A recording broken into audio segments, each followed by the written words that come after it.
Welcome to Roundhouse Roulette, a Walker, Texas Ranger podcast. Well, thank you for joining us as we recap and review one of the 200 existing Walker, Texas Ranger episodes, randomly selected by Roundhouse Roulette. I'm Evan Dalton, here with my brother Adam. Hello. And a man who once bought a total gym at a yard sale, Mr. Bob Leahy. You guys got any protein shakes? Well, we'd like to thank you all for joining us as we witness the genesis of Walker's only spin-off, Sons of Thunder. And today we'll be recapping and reviewing Season 6, Episode 18, Undercover, where Walker must help a detective friend out of a tricky situation. But before we put on our leather coats, grab our Oakleys, and race our Dodge Vipers down to Thunder Karate Dojo, join us as we pull up a stool at CD's Bar and Grill. We've done it. That was quite the race. Yeah, we made it, man. It was pretty hard to tell our cars apart because they were all bright red. Yeah, the rubber was peeling off my tires, but I made it, so. But it looks like CD's got a beer that's got the same feeling as my busted tires here. CD is serving us a New England IPA known as Sluice Juice. And this is from the Bent Water Brewing Company in Lynn, Massachusetts. This can, man, is it's electrifying. Man. It is. Yeah. They might not have intended this. Probably not. But this reminds me very much of He-Man's Noble Steed Battle Cat. Ooh, deep cut. Yeah. That lime green with the sort of orange-yellow lightning bolts all over it. What's the menu say about this one? Oh, the menu calls this a perfectly executed New England IPA from the part of the country that made the style famous. I'm assuming that's New England. Built on quality ingredients and with a dedication to consistent flavors every time you drink it. It's a fridge staple, period. Perfect haze, period. That's kind of maybe one of the most vague descriptions of a beer I think I've ever heard. Well, you know, for all the really detailed descriptions we've had, we've still drunk them and they still tasted like beers. So True, yeah. Yeah, are you saying you want to do that now? I mean, they didn't even talk about the hop cone, guys. no, what kind of hops does it use?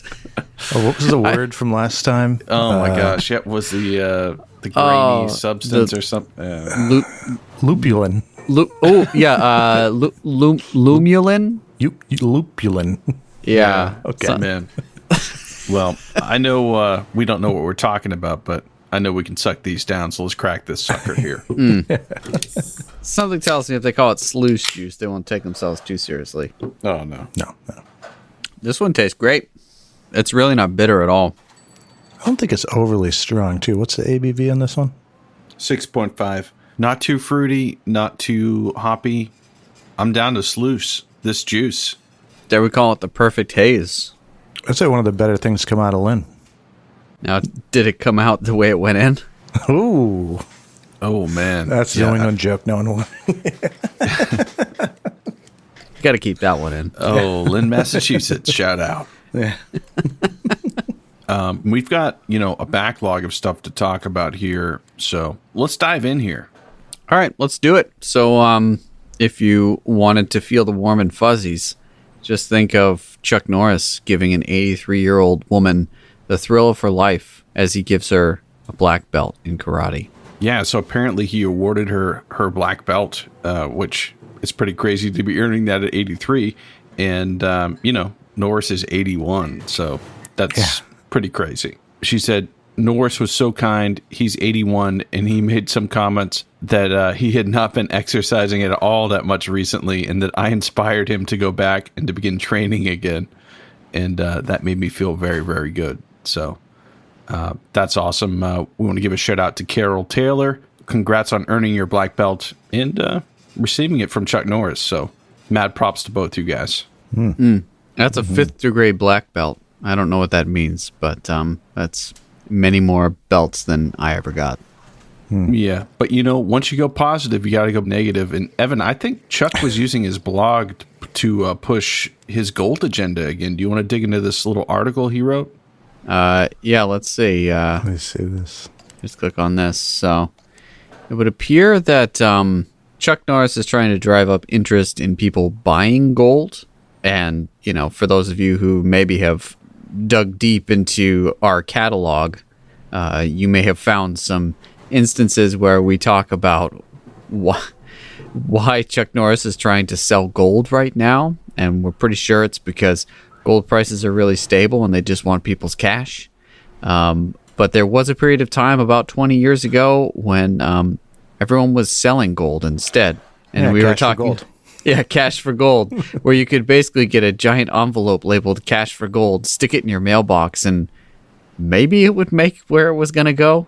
I don't know. And maybe you'd get money back. Right. Yeah. Well, if you scroll down there to his Instagram feed, there was another positive story I kind of wanted to jump in here. Oh my God. No. I just read a paragraph here, and we talked about this in the past. About Walker. So he says, my first purchase of gold was over 40 years ago. Believe it or not, I buried my first gold coins in my backyard. Whoa. Okay. I used to tell my mom back then that one day I was going to dig some buried treasure and give it to her for all the sacrifices she made early on in my life. She was surprised when I did just that. Incredible. So that's what we always theorized Walker did. He was like Ron Swanson, where he just had a bunch of jars of gold buried out back, and he could dig them up when he needed them. If you're a celebrity, do you really want to put out there that you bury gold in your backyard? Isn't that just going to inspire people to find his ranch and if you sneak onto Chuck Norris's ranch in the middle of the night, you're done. You're done. Probably pretty safe. There's another sentence earlier in this article where he says, him and his wife Gina, we've been a big fan of gold and other precious metals for over 40 years. To which I say, how can you be a fan of? Well, I mean, no one's not a fan of gold, right? I mean, I don't know that I have anything that's gold. Maybe the connection on my headphones going into this thing. Yeah, I mean, we've had our eyes on chromium for quite some time. I'm actually more of a bronze fan. Yeah. Well, good for them. They're very consistent, at least in hindsight. So let's go to Chuck's Instagram account here. So it's a mixture of his Goldco, his current sponsorship with Goldco, him holding up a gold coin or silver dollar. But recently I saw another positive piece of news here, which I thought was actually really cool. He says, tonight was a very special night for me and my wife, Gina. We presented our twins, Danilee and Dakota, their 5th degree black belt master certificates. My brother Aaron and UFAF president Ken Gallagher also joined us on stage for this honor. So we've got Aaron Norris, Gina, and their 2 twins, and they are now 5th degree black belts. I mean, guys, we got to stop critiquing Chuck Norris because he's going to send his kids after us. He's breeding an army. I mean, I didn't know they did karate. So the fact that they're 5th degree black belt that's pretty awesome. 5th degree was the same that the 83-year-old woman got too. So they're saying they can beat up an 83-year-old woman? Or no, it would be a good fight, I guess. No, I think that she would come after us as well. We got to stop talking about this. Okay. They're a really good fight, but they have twin power, so I think they could take us out. Yeah, but they put up another picture of them. What does he say there, Evan? Here are some pictures of one of the proudest moments of my life that I recently got to experience. There are a lot of qualifiers to that sentence. When our wonderful twins, Dakota and Danilee, got their 5th degree black belts, and I put their new uniforms on. They trained very hard to earn their master rank and have made Gina and I the proudest parents in the world. I love you both with all my heart. God bless. Chuck Norris. Yeah, I think that's really awesome, and there's a cool picture of them. So congrats to them, and I think it's awesome that they're keeping up the family tradition. So yeah.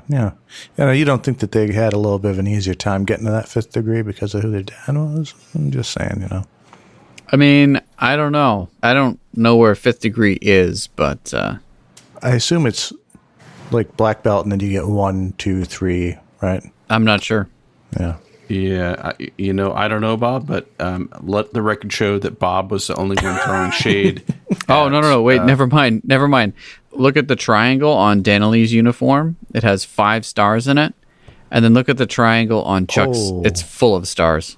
Yeah. So he must be like a 10th degree black belt or something. So they've got a ways to go. Yeah, a little ways. Still pretty good, though. I think they've gone far enough. I don't want them to be any more badass because I'm getting a little scared already here. So, but shout out to them. That's awesome. I think that's cool. Evan, take this next one here. This, I think, we'll do a listen. Oh, so our new super fan, Katie Robb, says that while she was listening to the rattlesnake part of the plague episode we recently did, I kept thinking I'd heard this story before. So one dive down the rabbit hole later, I've come up with this, which is a video of Chuck Norris talking on The Late Show with David Letterman in 1996. Yeah, so I'm just going to hit play on that, and here we go. And for those who didn't listen to that episode, check it out. Plague. It's another instance of Walker imitating life. In this case, Walker does COVID. And to start the episode, he's in a snake capturing contest with his fellow Cherokee Nation buddy, Sam Coyote. And he goes to grab a rattlesnake, and it totally tags him, like completely. Or it tags whoever's hand goes in to grab the snake. Well, I may have watched this video before we hit play here, so we might hear a little bit about that. This particular scene I'm doing is where I'm out with my Indian blood brother, and what we're going to do is each one of us catch a snake, and whichever snake has the most rattlers on it, the other one has to cook it. Right. Now let me interrupt again. Do the real Texas Rangers have blood brothers? No, because my character in the show, I'm half Cherokee. In real life, I am really? too. Yeah. No, in real life, in real life, I'm half Cherokee. I know a lot about you. I don't think that I knew you were half Cherokee. I'm half Cherokee and half Irish. Now, when you see this, we're going to show this to you. Chuck, have you explained it that you got to catch the rattlesnakes? Yeah, right. Yeah. Okay. Now we're going to show the real one first, and then the one. Yeah, right. Yeah. What we're doing here, again, like I said, is catching the rattler. Well, with the actor, the one that plays my blood brother, they just handed him the snake. Right. So you hang on to the snake, but you with me, I had to go down and actually snatch it off the ground. You're Walker, Texas Ranger. Well, they want to see me do it. Exactly. Sure. So Here we go. the Take a look snake at is this. totally defanged, of course.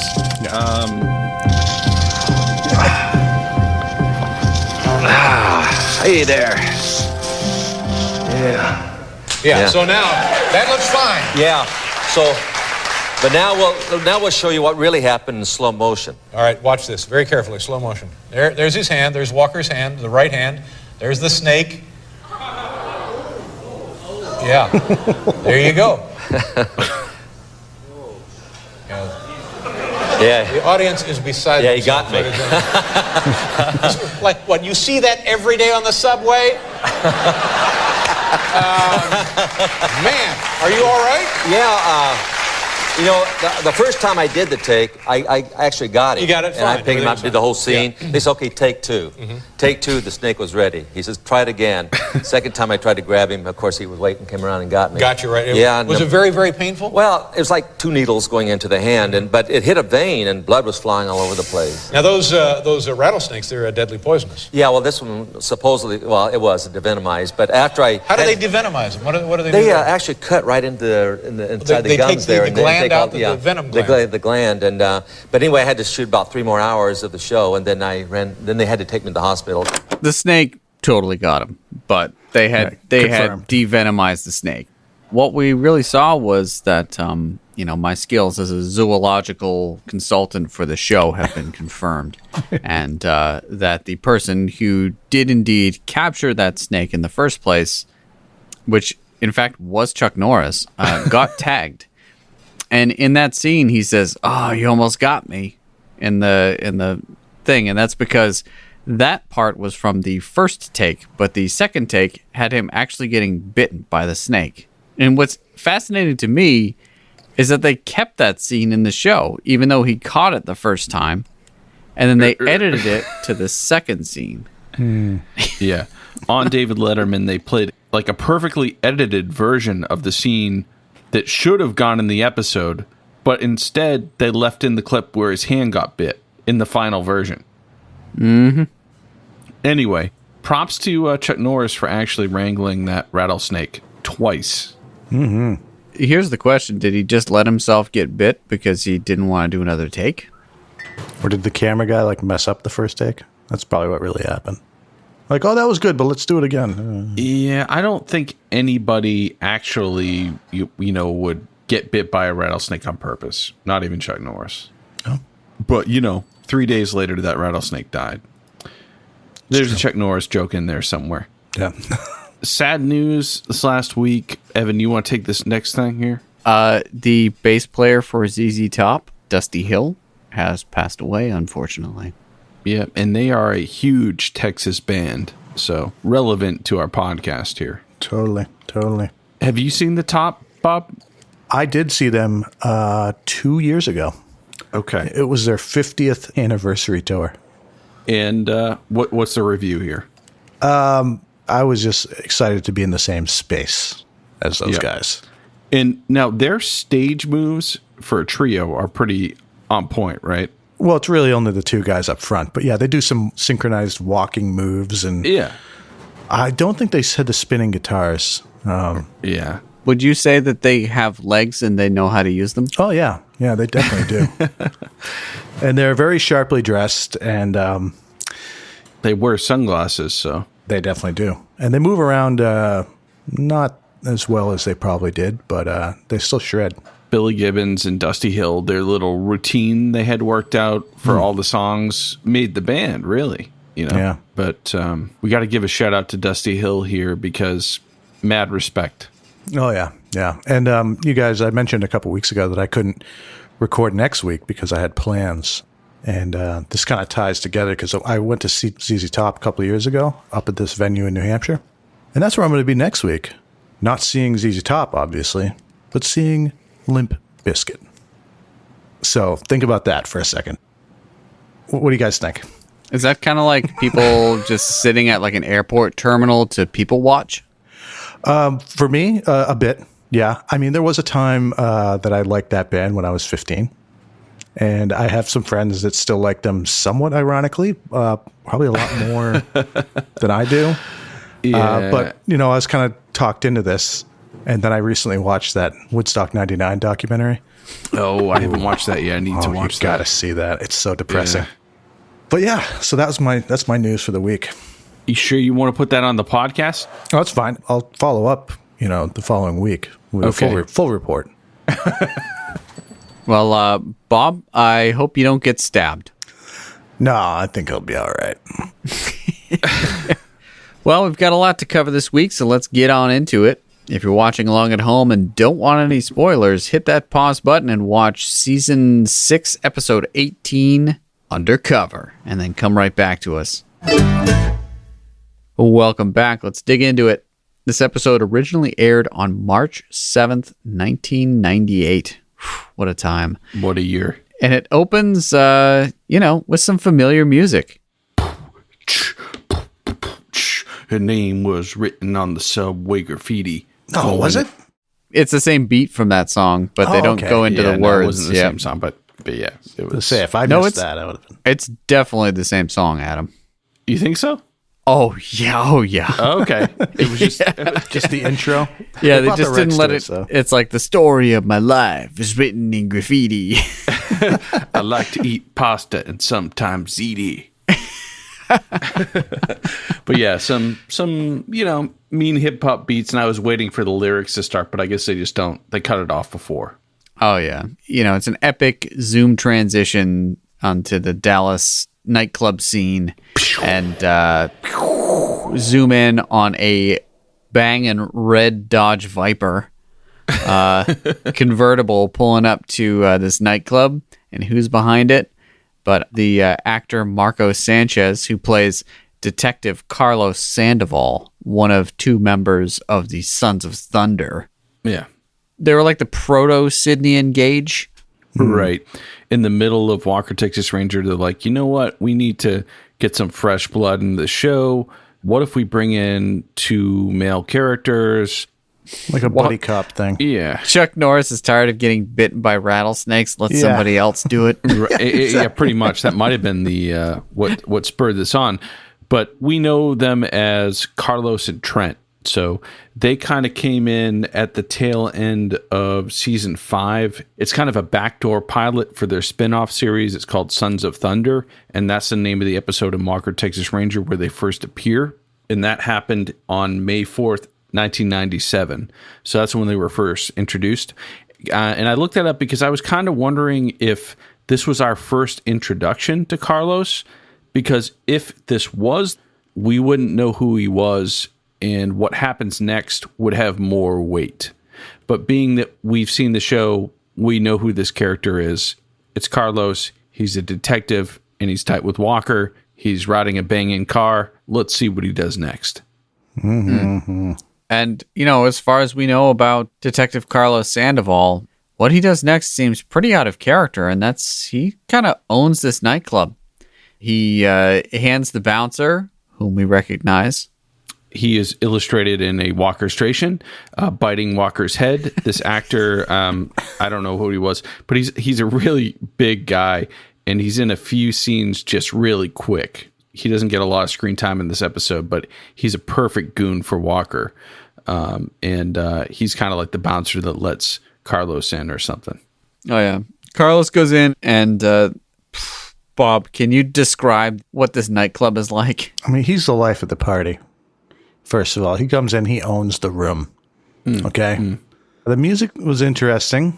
I was jamming out a little bit watching this.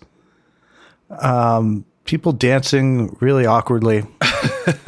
Yeah. I don't know how to best this. It had a very 80s vibe, but there are never enough strobe lights. At least that's what the club owner thinks. Yeah.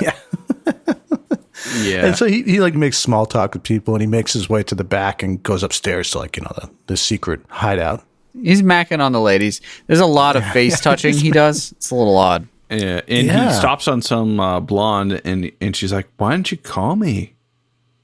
And he's like, "Oh, baby, I will." And then he moves on. Yeah, he's a bad boy. I mean, here's the question: how does his hair stack up to Black Fox's hair? If Black Fox is a 10, where would you put Detective Sandoval's hair? I'd give him a 7. That's close, but it's pretty solid. Yeah, it's a solid 7. But he doesn't get the style points that Black Fox does. Right. Yeah, it's more just feathered back. Yeah. Doesn't have the waves. Yeah, he's got great hair, Carlos. And I think we talked about it in previous episodes of Roundhouse Roulette how awesome his hair is, but it's pretty stunning in this episode as well. It's a good head of moss. Yeah. So he makes his way up to the back office, which, in flashy clubs like this, as we all know, that's where murder and mayhem exists and drug deals go down. And, he goes to see Johnny. And there's a little bit of tension there. Johnny is presumably the club owner and also a small-time drug dealer. And apparently, at this point, we're aware that Carlos is kind of some sort of undercover agent. Right, which you wouldn't really know that if you had never seen an episode of Walker before, which is why I said that comment earlier. Right. If you're just tuning in, you're like, oh, this guy's a club owner and he's dealing drugs. You think Carlos is a bad guy. So, For sure. You guys notice the strobe lights were also going on in the back room? Oh, yeah. You'd think they'd have them turn the strobe lights away from the office because it's jarring. Yeah, trying to do business back there. Yeah, I'm trying to count this cash, this off the books cash, and the strobe lights in my face. My henchmen keep having seizures. So while Carlos is hanging out with Johnny, bodyguards bring in this guy, Ricky, who, is a pretty sad sack. And initially I thought Ricky was acted really well because I thought he was like a guy who was on drugs. Yeah. But then via the context of the conversation, it became clear that he was actually a drug dealer that was skimming money, and Johnny wasn't happy about that. And so Ricky was just really nervous. And so instead of the actor getting it down that he was a drug addict, instead the actor was clearly just over nervousing it, if that's a word. I mean, being a drug dealer and doing drugs are not mutually exclusive, Evan. Oh, if you're a good drug dealer there. Oh, well, Ricky was overselling the part. Yeah. Okay. Okay. Well, I beg to differ. I think he did a good job, but Well, his acting is short-lived because Johnny makes an example of him and shoots him. yeah, this is kind of where you get a sense, oh, maybe Carlos is undercover because he's like, oh, Johnny's going to kill this guy and I don't want to be here. Yeah, he's like, I'll catch up with you later. He's like, no, you're going to stay here. Yeah, you're going to watch this. I'm going to teach you a lesson. And Johnny, the big bad guy club owner, shoots Ricky, who was skimming cash right in front of Carlos. And he gives a long lecture all about trust.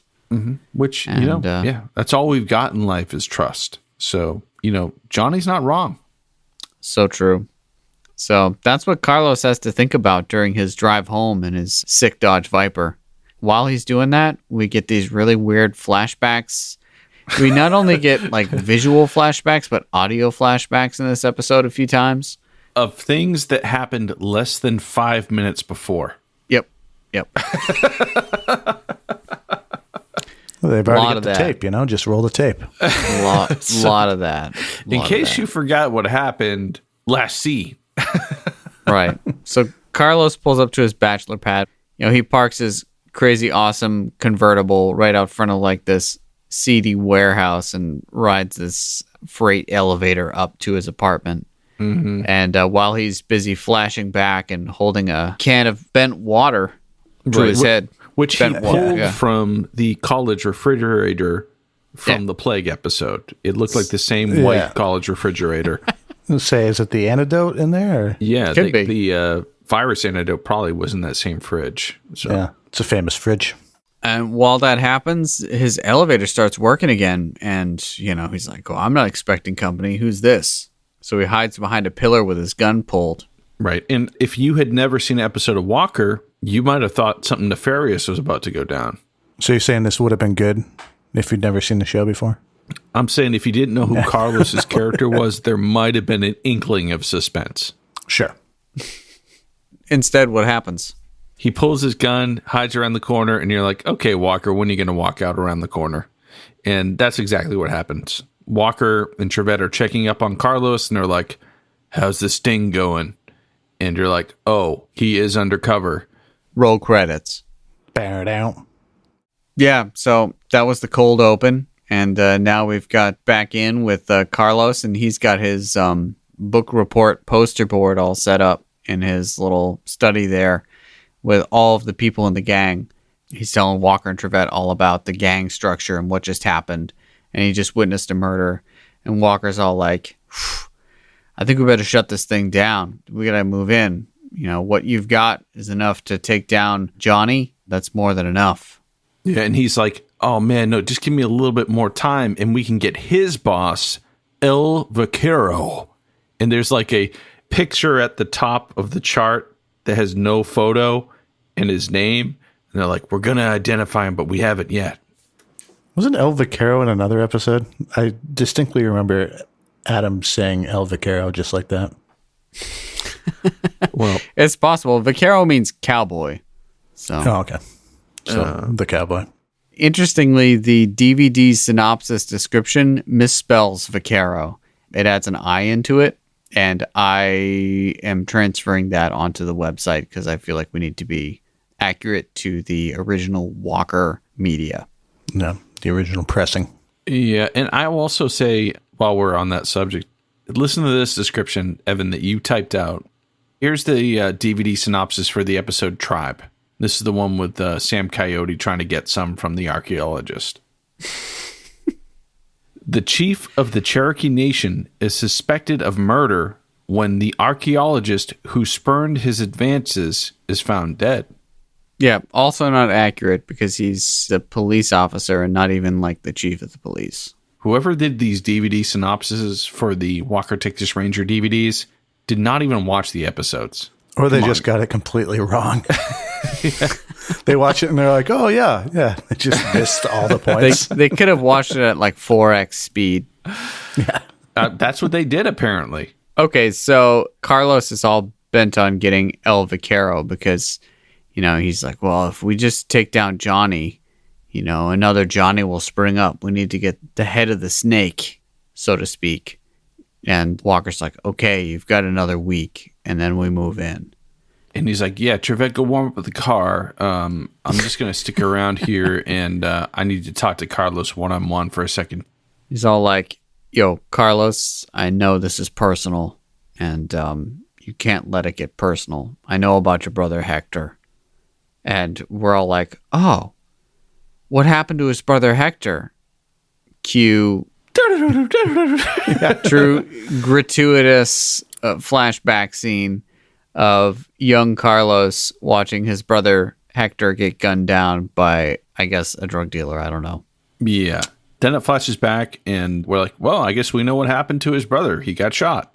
Yep, And, there you go. By a drug dealer, and, maybe Carlos has a vendetta against drug dealers, and Walker's like, you can't make it personal, man. And Carlos is like, hey, it's personal, but I'm going to keep my head about it. And Walker's like, okay, that's enough. Right, yeah, that's legit. Flash zoom transition to Thunder Karate Dojo. Carlos's buddy Trent Malloy runs this dojo, and we learn later in the episode that he was a messed up kid and was into trouble and stuff, and what saved him was Walker teaching him karate and inspired him to open this dojo, and he is pretty white bread. More like white shred. Yeah, and he's leading up this karate class, and his little brother, who we see in other episodes, is kind of like second in command of the karate class. He's like Frankie Muniz. Yeah, and we get to see our first of several karate montages here. Yeah, and this episode definitely threw off some serious Karate Kid vibes. Oh, yeah. Yeah. Totally. I mean, this is like Karate Kid 1. Yeah, pretty much. They're heavily borrowing. But yeah, we see a montage of Trent's students sparring. And as with most karate montages in Walker, they go on for too long and have nothing to do with Walker or the plot, really. Right. So this is no exception. Yeah. So then after that, one of the students loses a sparring event, and he says, don't think about losing. Even when you lose, think about learning from your loss. It's very zen. But then all of a sudden, the bombastic rival dojo owner, Lyons, comes in, and he's all like, yo, that's really lame and dumb, and you guys should totally come over to my dojo, Cobra Kai. I mean... I mean, Lion's dojo. All right. Yeah, Cobra, Lion, okay.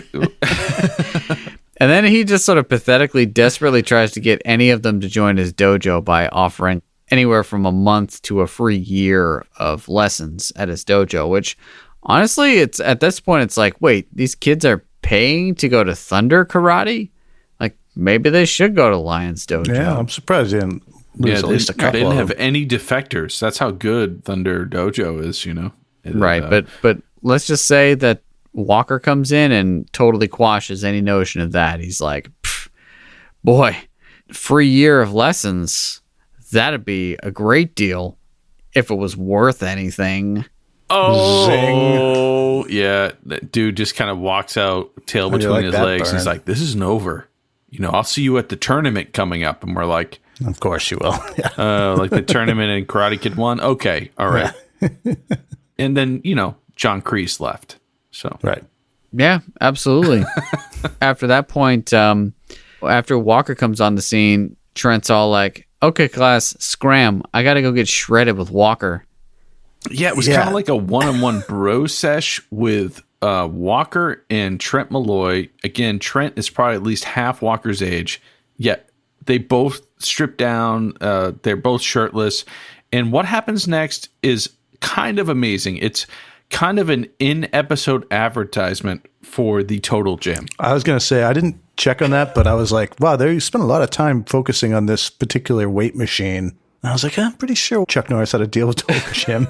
Yeah, they 100% just spend. It's like the dumbest 5 minutes I've ever spent. It's They're also like, some take of these the shirts best. off and let's get pumped. Yeah, they're like, okay, let's take our shirts off and let's just limber up with this total gym. And they'd both just like stand there while the other one's exercising. It's like an infomercial, and they're like, okay, 5 more, you can do it. And Chuck Norris is like, all right, now let's get your back. And then Trent's like, "Ugh." It was like, oh, wow. Oh, no. Yep. And then Trying they to do move some inventory, guys. You know, right. Then they do some sparring. They do some kickboxing with Chuck Norris's. I forget his name, but I think he's actually a sensei at one of the Chung Cook Do places. Oh, cool. And he's in a bunch of episodes, but they kick the pads on that dude for a while, and they take turns, and they're all like, "Oh yeah, it's awesome. This is great. This is really awesome." And then they do some judo sparring.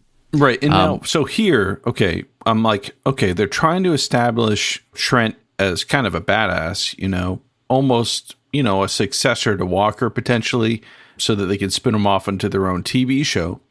And I'm thinking, is he going to win one of these sparring matches? Because they do 2 matches and Walker beats him both times. And I'm like, they got to let him win one, right? I mean, I know this is Walker, and Walker always wins. He doesn't let anybody win. But if they're trying to spin off this character for another TV show, maybe they'll let him win. What happens here in this final bout? Well, Trent has him pretty close, and Trent's like, "Come on, Walker, tap out. Come on, I got you. And once he said that, we all knew it was going to happen. Walker just turns it around on him, pins him. Trent taps out. So, yeah. And Trent's like, "Man, I thought I had you there, man. What happened?" And Walker's like, "You got a little too confident." that's just a teaching moment, Right. Yeah. Right. So pay attention to these lessons. I mean, the first lesson we learned from Trent was learn from your mistakes. And the second lesson is don't get too overconfident or else you'll make mistakes. Neither one of these lessons comes to fruition in the rest of this. So That's not true, actually. The first one does. You think so, huh? We'll get there. Okay. So after this really dumb karate montage number 2, we get to see Trent and Carlos catching up in Carlos's sick Dodge Viper. And, this is where we get a bit more of their backstory and how we learn about how they were friends when they were kids. And Trent was at-risk youth until he, found Walker. And they both bond over their annoyance with Walker's winning everything and being awesome at everything. And while they're doing this, Trent looks over and he sees bros beating up a homeless guy. And they both get out and they're like, "Hey, man, you can't do that." And they fight him off. And it gives us some opportunity to see Trent and Carlos throw down some punches because, let's be honest, we kind of needed some roughhousing here. I know we saw some karate sparring, but that wasn't between 2 people who hated each other. Yeah.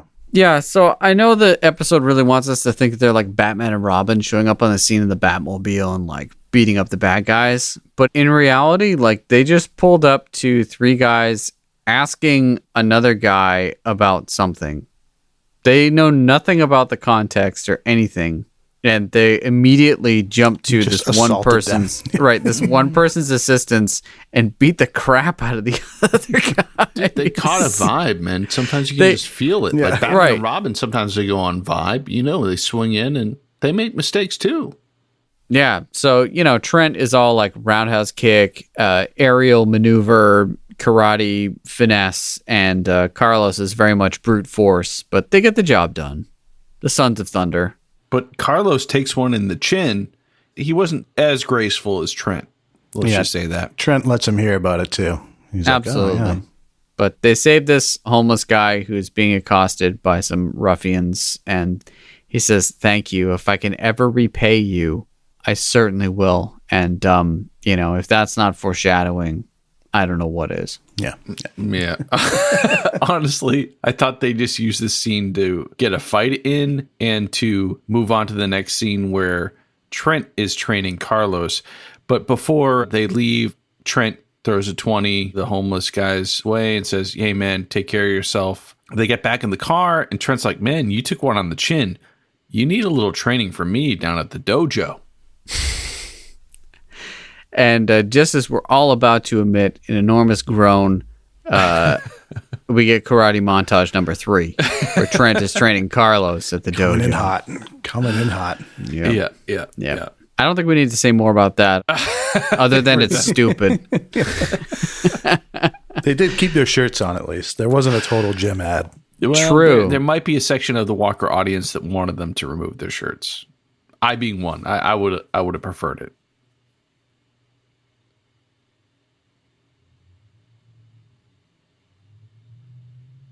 I just wanted to see how long the silence could go on. Same here.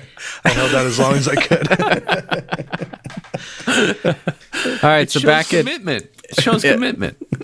yeah. So then we go back to Walker and Trevette, and they're meeting with Carlos, and they're like, "Okay, here you go, Carlos. It's a giant suitcase full of tons of cash. Just tell Johnny that there's a new buyer in town, and he wants to meet the real deal. He wants to meet El Vaquero, and this is how we're gonna catch El Vaquero." And Carlos is like, "Oh yeah, I'll lay this trap down." Yeah, and again, El Vaquero is the mystery boss. They don't know who he is. And so Carlos goes into Johnny, and he lays it on pretty thick, and one would think is pretty convincing, but Johnny's a bit suspicious. Johnny has them raise a toast. They take a little drinksy, and then Carlos leaves, and Johnny's like, "Hey, I got this glass. Lift these prints off, guys, and tell me who it is." Right. So we're like, he's suspicious of Carlos because Carlos was a little too eager asking to meet up with El Vaquero. And also, I think he was eager because that wasn't a giant suitcase of money. It was like a small briefcase, quarter filled with cash. They said it was like $50,000. I was like, if you're gonna do a briefcase full of cash, fill it to the top.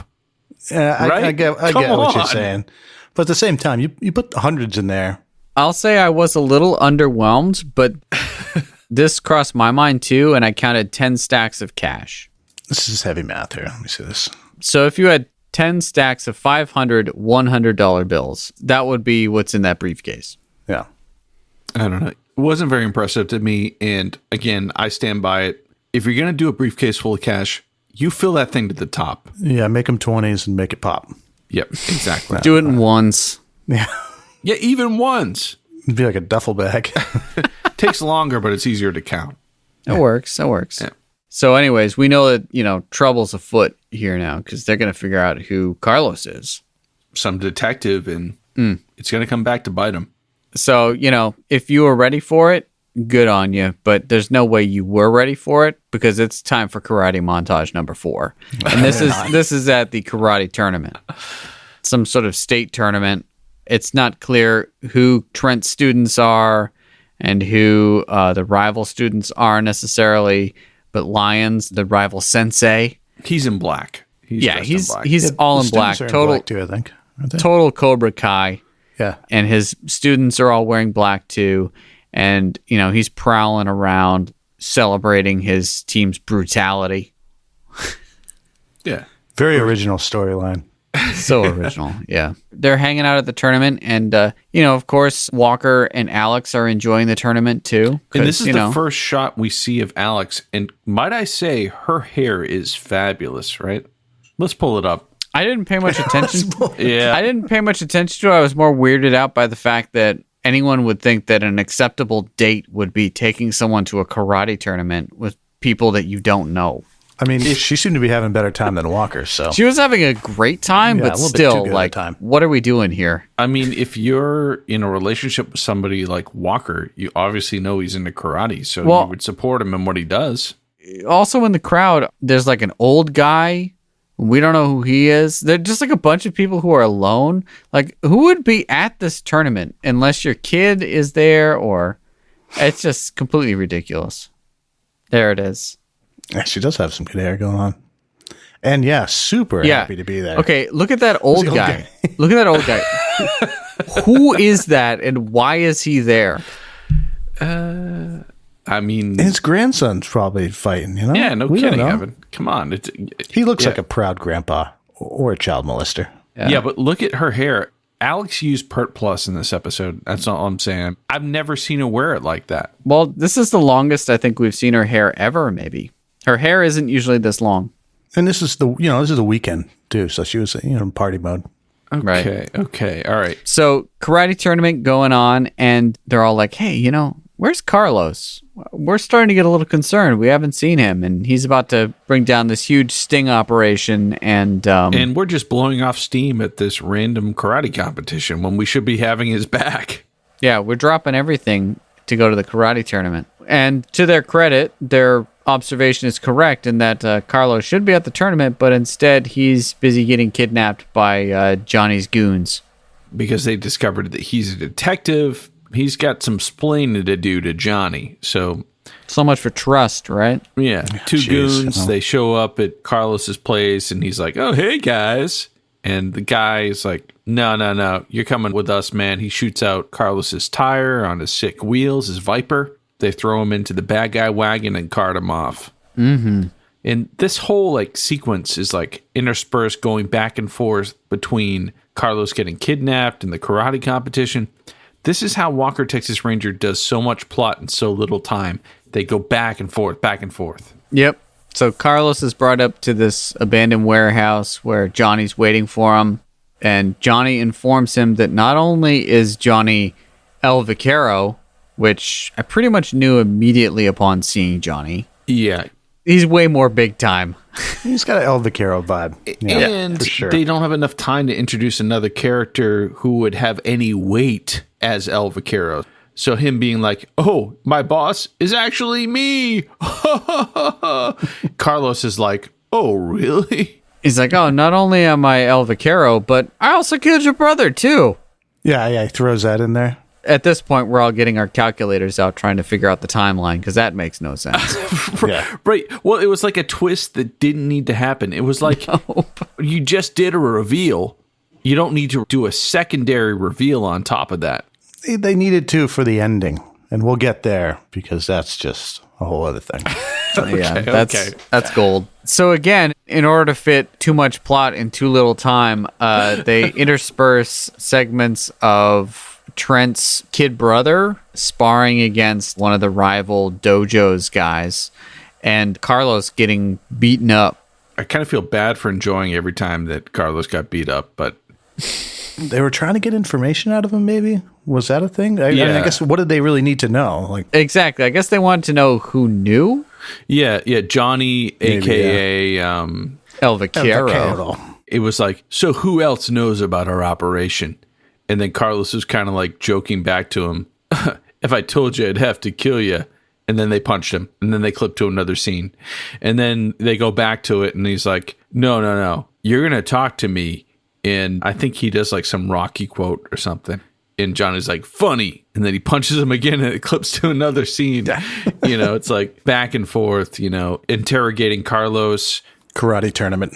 Trent's brother, he ends up winning the tournament because of some advice that Trent gave him. It's worth mentioning, though, that was just the first match that he won. Trent made some comment you have to win 6 more or something. Oh, yeah. Then Trent just leaves, right? Yep. Yeah. Pretty much. Walker and Alex. And he's like, good It's the luck. only one that mattered, really. Yeah. So, Trent's brother wins that. Meanwhile, Carlos kicks the gun out of Johnny's hand and tries to fight his way out, but ends up punching a couple guys down, runs into another room, and gets shot in the back as he jumps through a window and lands on a car. Right. So he's having a pretty rough day, really. Yeah. I was surprised he got shot in the back. Were you guys? I think he got shot twice, up near the neck. Oh, Yeah, it's pretty rough. and then pretty he rough. jumps through this window, and I'm like, well, I know he doesn't die, so where's he going to land? Right. And he lands on this old jalopy's roof. Really Yeah, easy cushioning, right? Probably the best part of the episode, if I'm telling the truth there. Yeah, and so Johnny, a.k.a. El Vaquero. sends his goons out. All right, go get him. Go make sure he's dead, and they go down, and He's gone. And just as they're realizing that he's gone, Walker is now scrambling the team. Walker at the karate tournament's like, look, we haven't heard back, and Trevette says he hasn't checked in, so something's off. We need to find where Carlos is. Good luck, little bro. Right. They scramble a team. They're bringing down the hammer. Walker and Trevette, they start taking out the whole drug operation piece by piece, while Trent goes around in his sick ride, which is way cooler than Carlos's. His ride is a 1970s powder blue Stingray Corvette with a cloth top. It's legit. How does he afford that on a dojo salary? I don't know about that. But are you kidding? He doesn't give away free lessons. Yeah. All right. Okay. That's the first one's free. Yeah. But it's also worth noting that when Walker and Trevette bust the drug operation, Johnny's not there, and his two goons are not there either. They're out looking for Carlos, who apparently is MIA. And we get a little window into what happened to Carlos. He actually got rescued by Charlie. Remember Charlie? Charlie was the homeless guy that they saved from the ruffians. Oh, the guy we thought we'd never see again? Mm-hmm. Who owed them a favor? Maybe we hoped we'd never see him again, but we see him. Yeah. And apparently he was tailing Carlos to give him a favor when he needed it. I guess he was following him the whole time. He might have just been in the neighborhood. I mean, he lived in like a homeless encampment or something. He just happened to be walking by when Carlos fell out the window on top of the car. And figured he should probably rescue him, yeah. Yeah, instantly saved him. Yeah. Mm-hmm. And brought him back to his homeless compound. Yeah, this is so weird. Yeah. They're just throwing these things out. It's like, what is happening? There's so much plot in this episode. Yeah, it's amazing. so this homeless encampment has like a fierce rule of law and like a leader. It's like Mad Max. Yeah, exactly. It's like Mad Max. And the leader, he's the head of this council that's shunning this one guy for stealing from someone else in the encampment. And the guy's all like, well, you haven't seen the last of me. And he leaves. So of course we And have. it's like, we're like, We've already got a bad guy in this episode. I know. We're like, what just happened? Why are we seeing this? But, of course, this comes back because, as Johnny's goons are running around looking for Carlos, this guy who just got kicked out of the compound, he's looking for revenge. And he's all like, oh, yeah, I know the guy you're looking for. I'll take you right to him. So Carlos's refuge down there in the encampment is pretty short-lived, unfortunately. Right. Fortunately, at the same time, Charlie remembers Trent's name and somehow finds Trent in his sick Corvette and is like, hey, I've got your friend. He's hurt. We need to go help him. And so at the same time that they're tearing back to the homeless encampment in Trent's sick Corvette, Johnny and his goons are running back to the encampment in his Mercedes. And unfortunately, Johnny gets there first. And at this point, I'm wondering, Johnny has had his goons do everything for him the entire episode. Why would he now decide, oh, okay, I'll go along with my goons into the homeless encampment to make sure things get done? Well, I mean, how has him letting his goons do all the work panned out for him before now? Yeah, if you want something done right, you do it yourself. I guess so. So he goes in there and, he's trying to lay down the law. He's like, hey, where is this guy? And Carlos's bed is empty. So they know that they're hiding him. Oh, I forgot to mention, Charlie told the patriarch of the of the homeless encampment that he was keeping someone safe. And they're like, whoa, man, you can't just bring some random person in here. This is not good. And Charlie's like, well, I gave him my word. And, like, well, and the guy's okay. like, well, okay, then. Yeah. We'll respect the fact that you gave him your word. But if you really respect him, you should probably get him to a doctor because the dude's been shot. Yeah. Right. Yeah. Right. While this is all happening, we also missed that Walker and Trevette and everybody were busy getting warrants, and they now have like a task force of guys with jackets. There's so much stuff going on. Yeah. And again, pretty much her only line and thing to do in this episode, Alex, was to procure the warrants for the Look, arrest. I got the warrants. That was their only line. Yep. Anyways, Johnny holds someone at gunpoint in order to figure out where they're keeping Carlos. Not somebody, a 10-year-old girl. Yeah. And they're like, okay, sure. And so they'd taken Carlos pretty far away to another little shelter. This is... There's probably tunnels involved. I know. Tubes. It's very complicated. They're about to shoot him when Trent comes in, saves the day, and does some sick ninja moves and takes on 3 goons. But as he's dispatching the final goon, Johnny comes too and holds Trent at gunpoint.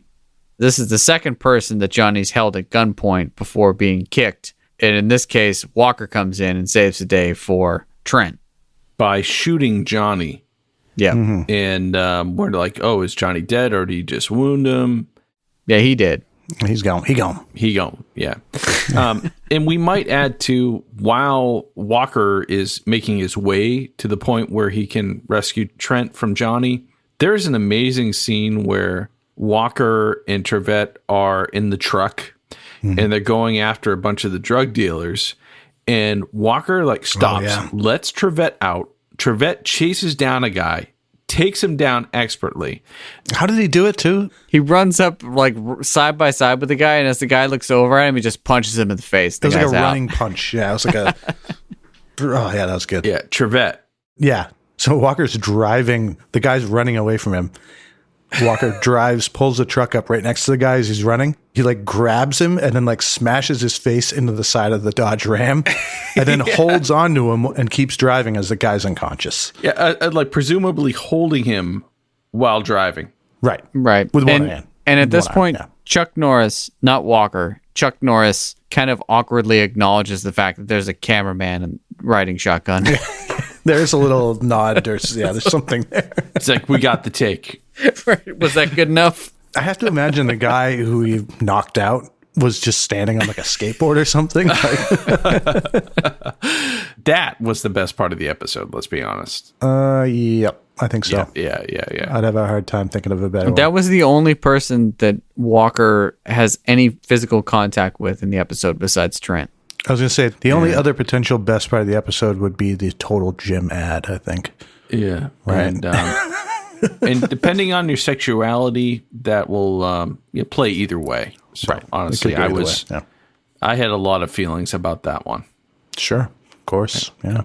And, basically Trent comes in to try to save the day, falls a little bit short, then Walker saves the day, and all is well with the world. They bring Carlos into the hospital, and, he's healing, feeling a bit better, and they offer him a little bit more healing. Not only does he get physical healing in the hospital, but he gets some spiritual healing as well. Right, and this could be actually ridiculous. My favorite part of the episode. I'm going to take it back. Right, this moment here is amazing. Bob, you want to play this out? Not really.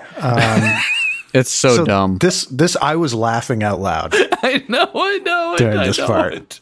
I mean, I don't remember exactly word for word, but did they? Because they didn't know that. So there's a lot of assuming that people knew what the other person knew in this next moment, but it kind of doesn't matter. So Carlos, who's in the hospital bed, right?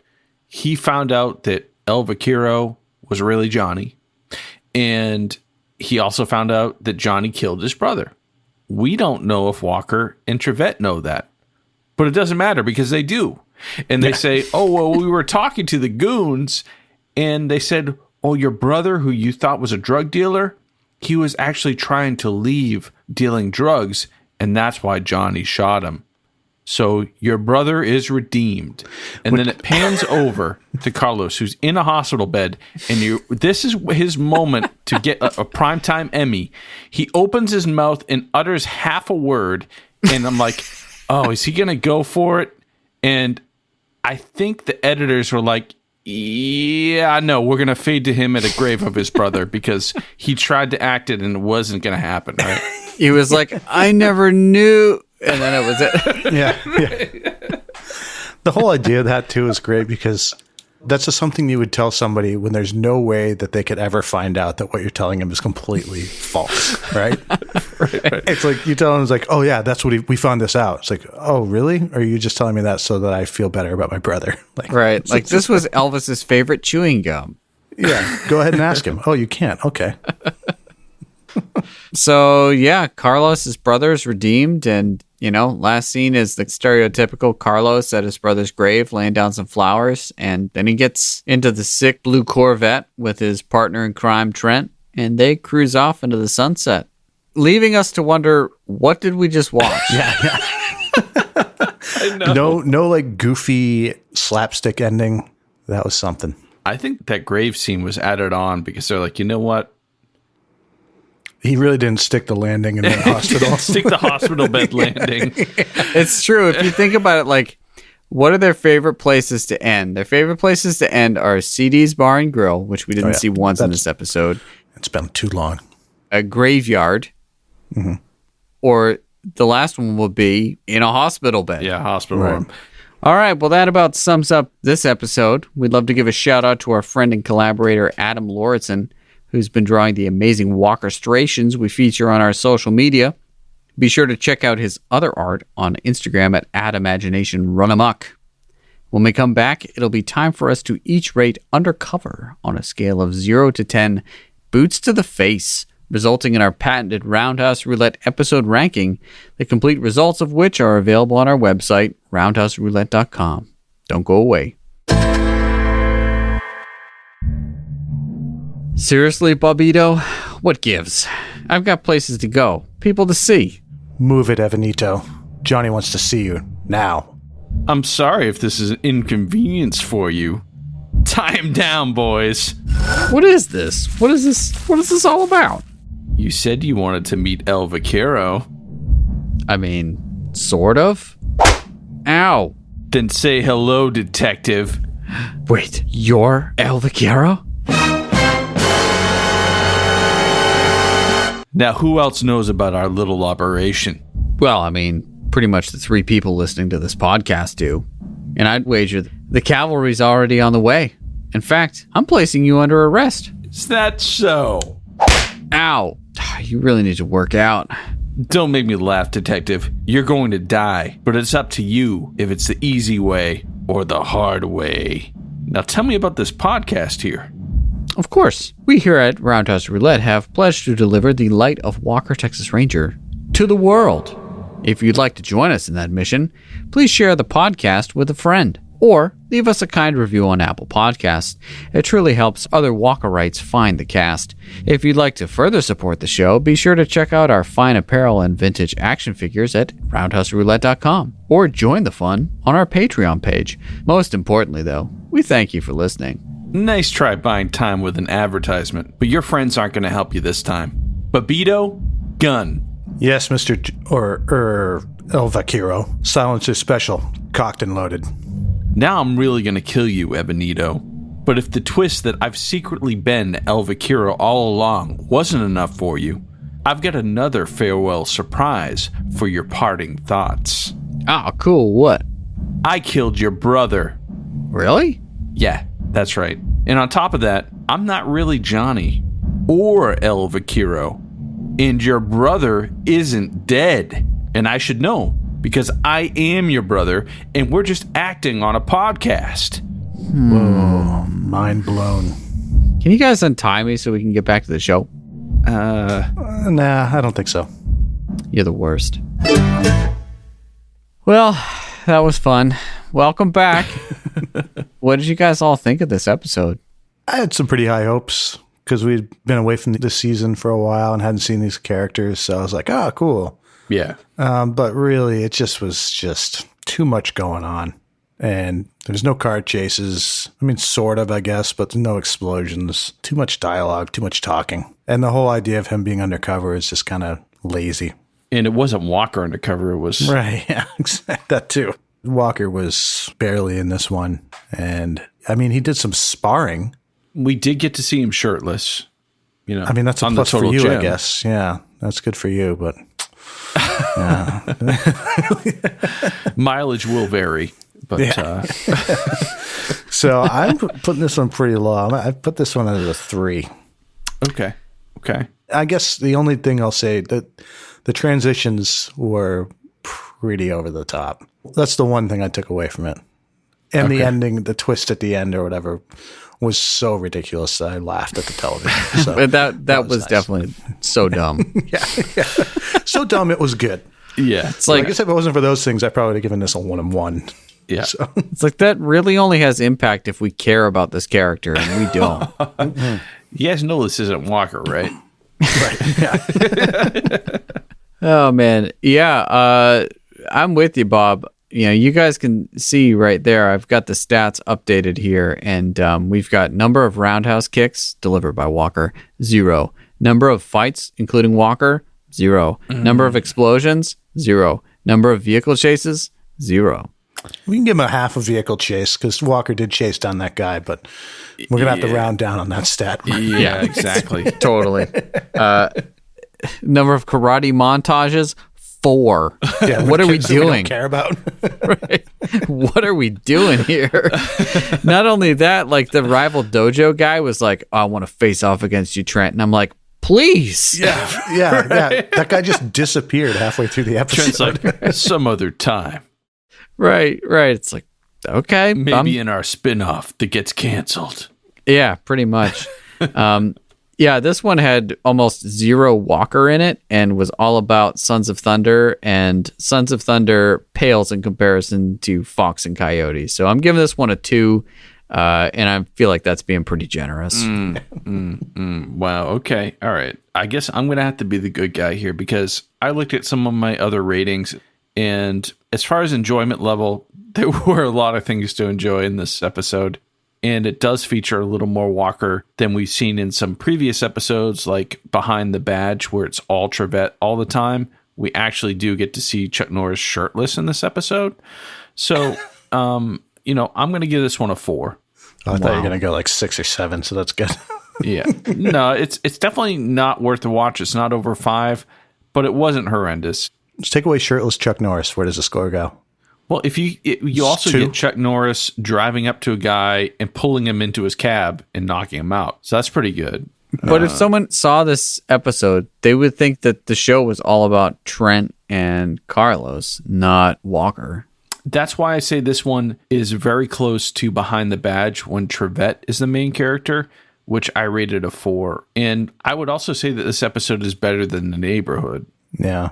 But Behind the Badge had a boat vehicular transference in that. Yeah, it had a boat chase. It had the motorcycle chase. Yeah. And The Neighborhood had that incredible super shot. Like, this had none of that. What are you going to remember from this except for them telling him that his brother wasn't on drugs when he died? And the total gym ad. I'm telling you, the total gym ad sold it for me here on this one. That's what got me. Yeah, okay. I'm telling you, man. That was blatant slow-mo shots of Chuck Norris working the total gym and then spotting Trent while he's shirtless doing it too. Wow, I'm breaking a sweat talking about this. I do declare. I gotta get some ice water.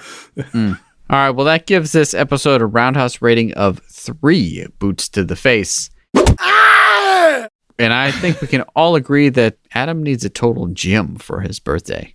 Probably just for my life. But let us know what you think on social media or by emailing us at roundhouseroulette@gmail.com. When we come back, we're going to spin that roundhouse roulette wheel and select our next episode. And we're back. Bob, you ready to spin that wheel? Let's do this.